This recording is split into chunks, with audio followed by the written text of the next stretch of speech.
au bureau du coordinateur avec le directeur de l'école, on a fait un gros effort remarquable pour avoir un sac de ciment qui coûte déjà 11 000 francs. Et c'est ça qui nous permet de crépir le bureau du coordinateur, parce que là, on va afficher les documents de l'école,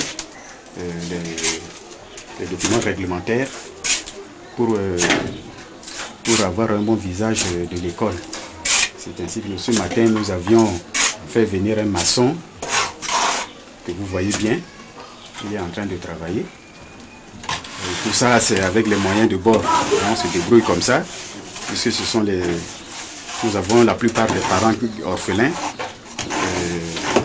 On se débrouille comme ça. Comme dans la première salle de classe, pour les CI, ce que vous voyez, ce sont les bancs de l'église. Nous sommes obligés de prendre les bancs, de prêter les bancs de l'église pour permettre aux enfants de s'asseoir. Ce n'est pas confortable. Les enfants tiennent les ardoises en main. Et ils travaillent, c'est pas bien. Les enfants sont trop serrés. Et on n'y peut rien, on est obligé de les descendre comme ça. Vous voyez, le sol n'est pas cimenté. C'est à l'abri. En tout cas, les enfants attraperont les rhumes, surtout en saison sèche.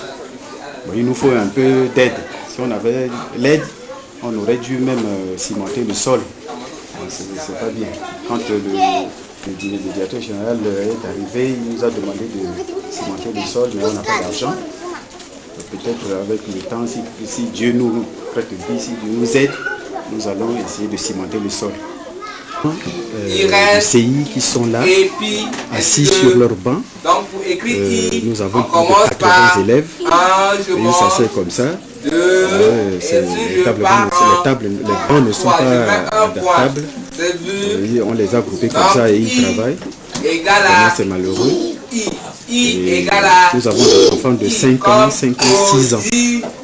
On s'occupe d'eux. La plupart, c'est des orphelins, comme je disais tout à l'heure. Et nous avons quelques rares parents qui ont pu acheter les tenues à leurs enfants. Si on avait l'argent, on devait avoir les tenues pour tous ces enfants-là. Vraiment, nous demandons de l'aide. Nous crions à ceux qui peuvent nous aider, de nous venir en aide rapidement pour vraiment s'occuper de ces enfants-là. Le maître est là, il travaille avec les enfants, tant bien que mal. Ça, c'est l'éducation. On est là pour éduquer les enfants.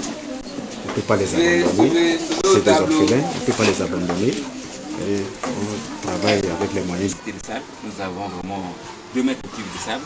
Ça nous permettra de projeter la deuxième construction afin de dégorger la classe. Nous avons déjà le sable et nous avons aussi les briques. Vous allez voir les briques déjà en parpaing qui sont apprêtées. On a pu faire un effort d'avoir ces moyens. Mais ce qui nous manque, c'est le problème de ciment et des tôles. C'est le produit importé. On ne peut pas toutefois vraiment avoir l'accès facile parce que moins de bord, ça ne peut pas d'avoir ça. Ce bâtiment que nous avons vu, ça fait au moins 2 500 000. Et ce n'est pas encore fini. C'est à l'aide des petits moyens de décotisation, les contributions des jeunes bonnes points, comme nous sommes en train d'avancer. Le minimum de matières premières, nous en avons. Il y a le sable et il y a les briques. Il nous manque les tôles, les pointes et les planches pour pouvoir lancer un grand bâtiment pour récolter ces enfants. Donc l'objectif, c'est d'atteindre 200 enfants. 200 enfants, c'est notre objectif. Mais nous sommes déjà près de 180. On est débordé, les besoins sont là, mais on ne peut pas faire autrement, on est limité.